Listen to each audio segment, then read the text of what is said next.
Now with the latest ITV News in London with Duncan, Golestani.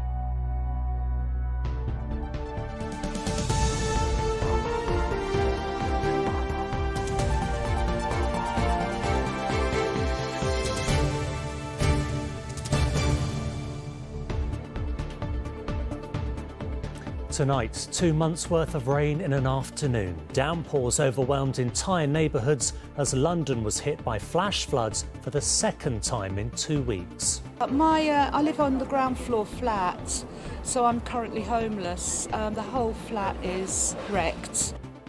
After floods and heat waves, are we starting to feel the impact of climate change in the capital? Sally will be here to explain.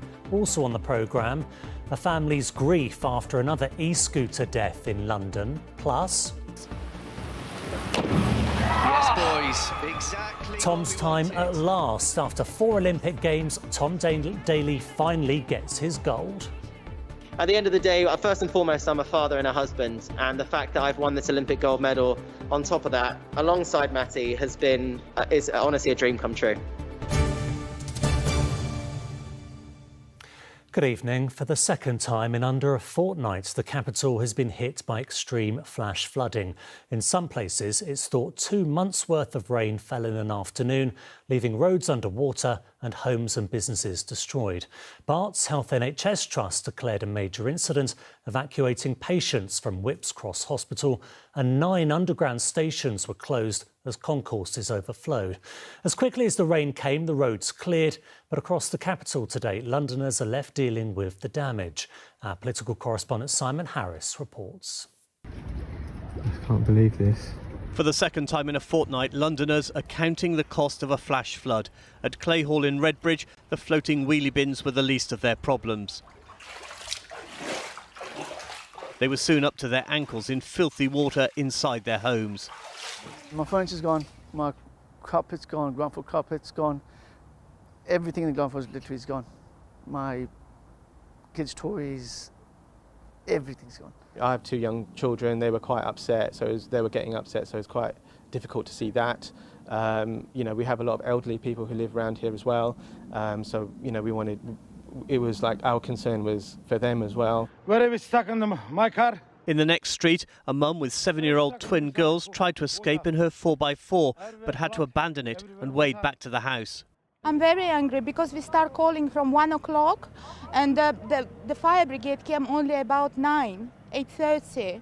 So we was calling and I was stuck with my twins in the car as well. A little bit more, we're going to drown. This morning, council workers were doing their best to tidy up the roads. Putting right the damage indoors will take much longer. The leader of Redbridge Council offered an explanation for why the drains couldn't cope. The debris from the flower beds was actually clogging up the drains on top. Residents who came out in their sort of wading gear, they used broom handles to actually push down the debris, and then it started flowing. It's actually the blockages on the surface that supplemented the problem. Once again, the floods disrupted the capital's transport system. A torrent of water poured through Pudding Mill Lane DLR station. Main roads became submerged. This was Hackney. Driving along the A40 at the height of the downpour was treacherous. Parts of the North Circular were impassable, and inevitably some drivers got stuck. At Hackney Wick, canoes are a familiar sight, but normally only on the canal. I had to wade through it, yeah. I was basically cut off from my house by it, so I basically resolved to wade through it myself, which was a low point. In Walthamstow, fire crews helped pump out water at Whipps Cross Hospital, where the local health trust declared what it called a major incident. Around 100 patients had to be moved, some to other hospitals. Ambulances were diverted away from Whipps Cross, and all planned surgery and outpatient appointments were cancelled. It wasn't just Walthamstow's hospital that was flooded. Nearby roads and homes were also hit by the deluge. I live on the ground floor flat, so I'm currently homeless. The whole flat is wrecked. That was the painful reality for many Londoners today, as their lives were turned upside down by a summer storm. An extreme weather event, the like of which is becoming all too common. Simon Harris, ITV News, Hackney Wick. Well, as Simon just said, in the last 2 weeks, the capital has seen 2 flash floods and a heat wave so unprecedented it resulted in the UK's first amber heat warning. The extreme weather has, of course, prompted questions. Why is this happening? Is it going to happen more often? And perhaps most importantly, is London prepared? Sally has more. They are not the images we want to get used to, but 2 floods in 2 weeks raises many questions. Now, this radar shows the intensity of the rain that hit the capital yesterday. Slow-moving storms falling on built-up areas was simply overwhelming, and the amount of rainfall is staggering.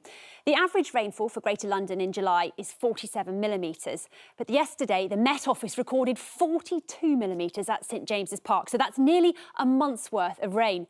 But unofficially, it's thought some areas saw 75 to 100 millimetres, so that's up to 2 months of rain in an afternoon. Now, London's floods were broken up with a heat wave, so we've seen 3 extreme weathers in 13 days. Climate change scientists say such events are more likely. So can we put these floods specifically down to climate change? For this event, we can't say exactly how much climate change increased the odds of it, just because we haven't had time to run the numbers yet. And what we can say is that this flooding event in London and also recent ones in Germany and China, they fit the pattern of climate change causing a greater number of floods, a greater risk of flooding. Experts in flood defences are worried that as the capital experiences more flooding, homes, businesses and even lives could be at risk. Do you think that we are prepared for flooding incidents in London? No, I think communities across the country are becoming better prepared with community plans. But in London, it's a really different ballgame because we've literally paved over everything. So in a short space of time when there's heavy rain, there's nowhere for the water to go. It overwhelms the sewers. So surface water will become more and more of an issue, especially as the climate's changing. So if in the future we do see more flooding, we need to know what to do. And the fire brigade, often first on the scene, have this advice. Don't walk into flood water because, as I said, 6 inches of water, fast-moving water will take an adult off their feet and it can be polluted. And don't drive into floodwater. If it's coming into your property, protect your property with sandbags. Move things to higher ground, move things upstairs. Phone 999 so everyone knows that where you are and look out for vulnerable neighbours. Don't forget, if you want more information or to check your flood risk, you can always go online. A good place to start is the Environment Agency. And of course, Sally's forecast will be later in the programme. Well, there are fewer than 100 days until the COP26 summit in Glasgow, where representatives from up to 200 nations will come together to discuss how best to tackle climate change. Asad Rehman is a climate justice activist and part of the COP26 coalition, and he joins me now. Hello, Asad. With parts of London underwater or sweltering, do you think more people are now getting a sense of urgency of what we're facing? Absolutely. And London, of course, is not the only place. It's joined the long list of places that just in this 1 week have had to face up to climate disasters. The floods in China, Germany, Uganda, Turkey, Congo, Belgium. We have a heat wave going on in North America, record-breaking temperatures in Pakistan, and incredibly 38 degrees centigrade temperatures in the Arctic. We know that year after year, records are being broken. We have the most severe floods, droughts and famines, forest fires, and this has become the new normal. And of course, in a world riven with many other inequalities and injustices, climate simply worsens those. So yes, no one is safe, and the reality is no one is prepared. But of course, those who will be most affected are the poorest in the world, and they've not only done least to cause the crisis, but they're the ones with the least resources to be able to deal with the climate impact, unlike rich countries like here in the UK. Well, of course, here in the UK in just a few months' time, we're going to be hosting that COP26 conference. How much faith do you have that it won't just be another talking shop? Well, you know, the clock has been ticking for a long time. Alarm bells have been rung countless times about, and again, many of us have even taken to the streets. And what's telling is now that climate scientists are actually upgrading their predictions about the scale of climate impacts. Remember, these are all happening at just above 1 degree warming. And it reinforces the critical importance of keeping temperatures well below 1.5. To do that, we need to cut global emissions by half. And rich countries who, of course, have done most to cause this climate crisis, have got to cut their emissions. And unfortunately, all we've seen from government leaders is lots of warm words, declarations and summits. In fact, just minutes ago, Alex Sharma, who's the UK minister who's hosting the COP presidency, has just finished yet another high-level summit. And this has come days after the G20 met, and of course a month after the G7 meeting, which was also hosted by the UK government. And we've had plenty of warm words, but you know what, the thing that matters is concrete action and policies. And we have a government that isn't meeting its own climate targets. We have a government that is greenlighting more fossil fuel extraction when we need to be ending it. And is cutting critical finance, the very finance that is needed by some of the poorest countries. So Assad, we'll have to leave it there, but thank you so much for joining us. I'm sorry, it's such a big topic, isn't it, to talk about in a few minutes, but we do appreciate you coming on, Assad Raymond there. Always a pleasure. And we should just say, from the government's point of view, they have set a target of net zero greenhouse gas emissions by 2050 and are spending billions of pounds on cutting emissions and investing in renewable energies. Moving on now, though, and former Premier League footballer Joey Barton has pleaded not guilty to assaulting his wife. Barton allegedly grabbed his wife Georgia by the throat and kicked her while they were with friends at a house in Kew. He was released on unconditional bail and will stand trial at Wimbledon Magistrates Court later this year. A £5,000 reward is being offered for the return of a life-size Laurel and Hardy statue which was stolen in East London. The statues of the comics stand at 6 feet tall and were taken from outside of a couple's home in Mumford last week. In Tokyo, it was fourth time lucky for Tom Daley, who finally added a gold Olympic medal to his collection this morning. Proof, if ever it was needed, that you should never give up on your dreams. The diving star's pride was not just about winning gold, but doing so as an openly gay Olympian. To young LGBT people watching, he said, "You are not alone. You can achieve anything." At the Aquatic Centre, where he trains in Stratford, his supporters were right behind him, as Sam Holder found. After 13 years and at his fourth Games, this was the dive Tom Daley had been waiting for. And it was sublime, with the smallest of splashes alongside Matty Lee, winning his first Olympic gold. The tears show how much it meant. After so many years of expectation, so many years of his life in the spotlight.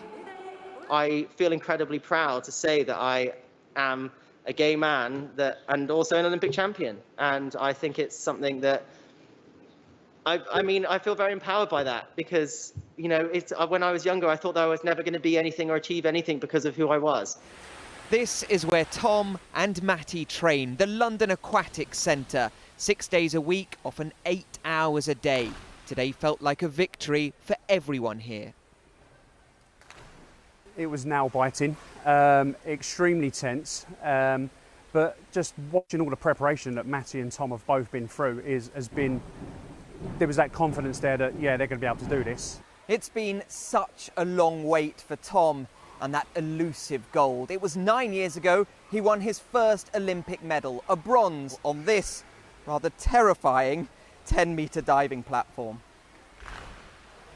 It's hard enough walking down the steps. Just composing myself.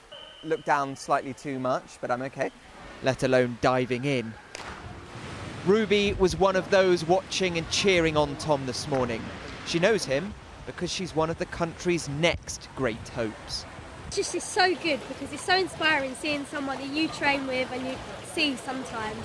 And like when you see him go get his gold that he really does deserve, it's just so exciting and it's inspiring. Now you are hoping to follow in their footsteps. When are you aiming for that first gold? Next Olympics would be great. Confidence matched by ability. Tom Daley has faced challenges throughout his career. A year before London 2012, he lost his father to a brain tumour.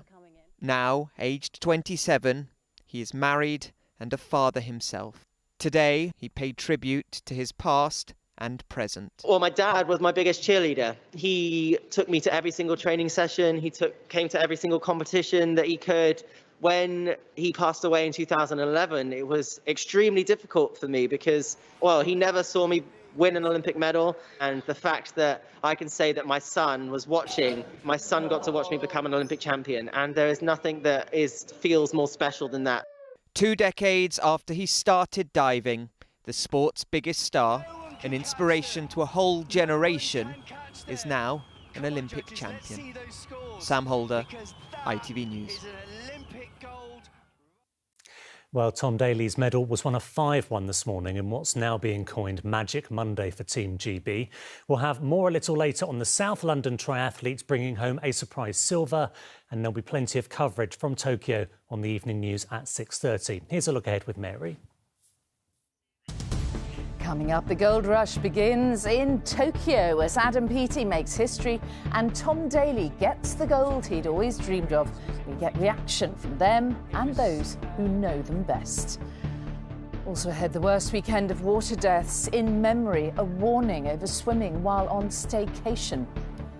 And as British troops leave Afghanistan, a new series on the men whose lives were changed by that war. Will you join me for those stories and more at 6:30? But first, the family of a man killed while riding an e-scooter have told ITV News London more needs to be done to keep riders safe. Shopkeeper Anthony Mumford was riding home from work in Twickenham to his home in Bracknell when he got into an accident.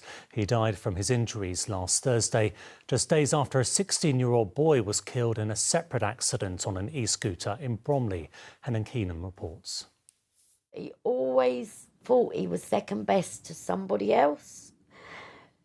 And no way, that man was my number one. Cheryl's pain is palpable, losing the love of her life just days ago. Tony Mumford had been in a coma for a week after coming off his e-scooter. Now Cheryl and her son want a change in the law. Tony's e-scooter was bought by me for his birthday in May, because it was the first thing I was ever able to buy him of any great value that he really, really wanted. And my one and only biggest regret is that I never got him a helmet to wear with it. And I'm going to have to live with that for the rest of my life. The 53-year-old was found injured on Heathrow in Twickenham. He'd been travelling to his cobbler's shop, where tributes now lie outside. A store in a small community he had a big effect on. He's got a lovely personality. He had a great sense of humour. He was quite wise. He was very dry, but everyone really enjoyed going to him. And he was also a very good craftsman, so he could fix anything. Fellow business owners on Church Street have united to raise money for Tony's family. It's unlikely to save his business, but will go towards his funeral. I cannot thank the Twickenham community for all their loving, kind words and support, and they will never know how much that kept me together.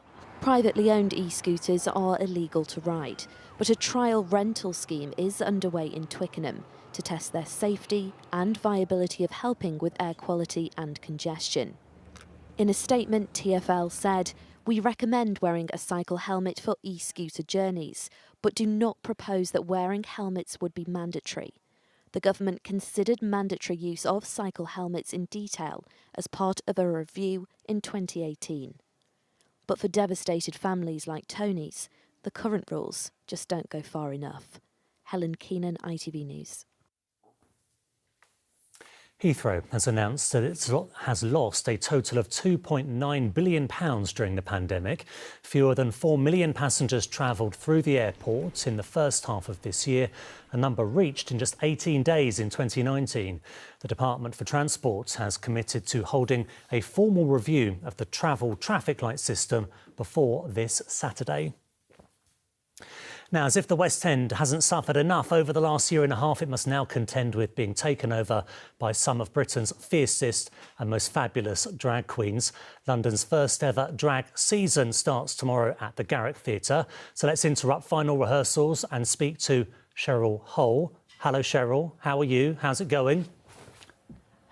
Hello, my darling. I'm fabulous. I am well. I'm safe. How are you, Duncan? I'm really well. It's absolutely lovely to be talking to you. So what can we expect from a drag season then? Look, the arts industry, the entertainment industry has suffered so much in the last 18 months that it is so great that all these fabulous drag artists are able to get out and get to such a huge stage at the Garrick Theatre where we are right now and show their craft with everybody on the London scene.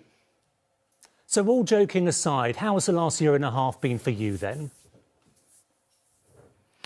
Do you know what? I am very lucky and fortunate that I was in a position that I was able to work throughout the pandemic. But I know many of my peers, many of my friends that really struggled to pay their rent, struggled to live day by day, just purely because there was no source of income, there wasn't any work. But us queens and kings and artists, we're very thrifty individuals, and we will make any situation work just to make sure that our craft is being shown. So a lot of us turned to digital platforms, which was very bizarre, going from stages, cheering audience to a little green dot on your laptop. And I suppose, queens, kings, you have to make light of everything. Have you turned the pandemic into part of your routine? I mean, we'll always mask up, we'll always wash our hands, but I'm trying to keep Miss Pandemica as far away as possible when we're at the show, because drag itself is about escapism. It's about an hour out of your day where you can forget about work, forget about your stress, and just have fun and live and breathe all the fabulous. And it is so much fun. You were on the first season of Drag Race UK. Do you think that TV shows like that are helping it become more mainstream, get more people in to see you? Oh, for sure. Like, Drag Race in the US was such a phenomenon, and it started to really blossom in the UK, that I found fantastic when they finally gave us a UK platform. And I was so blessed to be part of the UK show and to see season 2 take off so well beyond season 1, and know that season 3 is just around the corner. Like, drag is not going anywhere anytime soon. And we are glad of that. Cheryl, always fabulous, always fierce. Thank you for joining us. And you're at the Garrick Theatre, aren't you? Cheryl Hole there. Thank you. Londoner and grime artist Stormzy is set to be immortalised in wax at Madame Tussauds. Oh, my, look at the crap. That is crazy. Never see yourself. Earlier today, on his 28th birthday, the rapper shared this video of the moment he met his lookalike and introduced it to his mum and nephew. The work will go on display later this summer. Back to our top story now, and the capital was hit with 2 months' worth of rain yesterday afternoon in some parts. Well, Sally is back now to speak to us about the rest of the week. I know there are more pressing concerns, but what does this all mean for our summer? Well, it's kind of strange when some places are absolutely fine, as they were yesterday, and other areas are inundated with rain. So first of all, my heart goes out to anyone who's been flooded. I really feel for you. I hope the clean-up is swift. In terms of our summer, so I was speaking to the Met Office earlier, and we're unsettled for the next couple of weeks, I'm afraid, probably on and off. Although because it's summer, if the temperatures are warm and you get a dry day, it's not that bad. Yeah. It's looking like at the moment, in the middle of August, we might see the return of that high pressure. So a bit unsettled for now. Stick with it, everyone, and hopefully things will start looking up. Here we go. Here's the full forecast.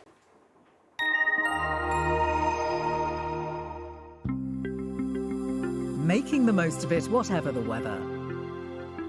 Octopus Energy sponsors ITV London weekday weather. Hello again. Well, we have said our farewells to high pressure. Low pressure is firmly back in charge. It's an unsettled week. We'll have some showers around at times and possibly still a few thunderstorms to come as well. So here's the detail for tonight. A few little bits and pieces of rain around, but most of those clearing away. We've got a pretty dry night for the most part, but as we head towards the second part of the night, cloud moving in from the southwest and some patchy rain perhaps by dawn as well. It's going to be quite a mild night. The temperature's staying into the teens. So as we start tomorrow morning, there might be a few showers around at breakfast time. And then as we head through into the latter part of the morning, we'll see another rash of showers cropping up.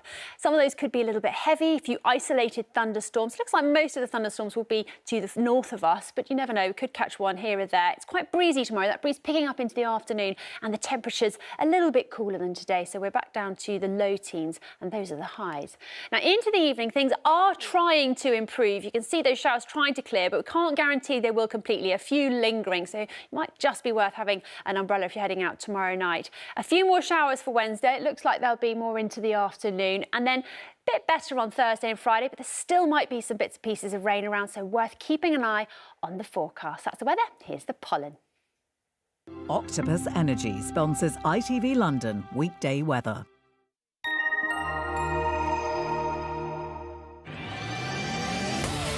Hello, summer. Piri sponsors ITV Pollen Count. The good news is that the rain has washed out the pollen levels, so moderate to low over the next few days. And we've got grass pollen, weed pollen, and now those fungal spores are in peak season. I'll see you later on. Cheerio. Thank you, Sally. Back to the Olympics then, and a surprise silver for London. The capital's first 2020 Olympic medal went to triathlete Alex Yee. The 23-year-old from South East London was making his Games debut and led for much of the 10K run, narrowly losing out to Norway's Christian Blumenfeldt. His first coach told Antoine Allen today he really couldn't be prouder. Lewisham to the world. Those are the words on Alex Yee's Instagram page. In Tokyo, the 23-year-old proved to be a man of his word as he swam, cycled and ran his way to an Olympic silver medal. Kind of leaving the bike, I didn't feel amazing, honestly. So I kind of, almost had my poker face on. I knew my strength lied in my leg speed, so just trying to use the bits where I could pick up my leg speed, because I guess that's kind of easier speed for me. So that's kind of where I played to my strengths, and I was really pleased to come away with second, honestly. In the Olympics, we're used to seeing false starts or faulty starts, but the start of the triathlon was a farcical one. Half the athletes, including Alex, dived into the water, whilst the other half of the field was blocked by a camera crew's boat. Alex described this as a warm-up. The short dip couldn't dampen his Olympic spirit. Out of 56 competitors, Alex came out of the water in 32nd place. But now on dry land, the Lewisham boy was in his element. By the end of the 40-kilometre cycle phase, Alex was within touching distance of the leaders. Alex is a former British champion in the 10K. As a teenager, he was faster than Sir Mo Farah at the same age. It was no surprise that during the 10-kilometre run through Tokyo, the Lewisham boy was in gold medal position. But experience often trumps talent. 27-year-old Christian Blumenfeldt had held back enough energy to bring home a gold medal to Norway. Alex's smile was not defeated. Team GB's new triathlon star was no doubt proud of what he'd achieved, but also confident that this could just be the start of his medal collection. You've got to understand, he's probably raced, I think it's less than 10 Olympic distance triathlons in his whole career. So that's not a lot of races. So he's really shot to prominence, and I think it's pretty unexpected, really. It's just that's why we're all, lost for words, really. Alex's Olympic journey isn't over yet. On Saturday, he has a chance to win another medal in the mixed relay. Antoine Allen, ITV News. What a day. Unfortunately, we can't all be Olympic champions, but if you know someone who's done something to be proud of, here's Kim Marsh with the details of how to let us know. I'm Kim Marsh, and I am the regional host for the Daily Mirror Pride of Britain Awards. Well, it's been a tough year so far, hasn't it? But it's in adversity that our unsung heroes shine the brightest, and that is where we come in.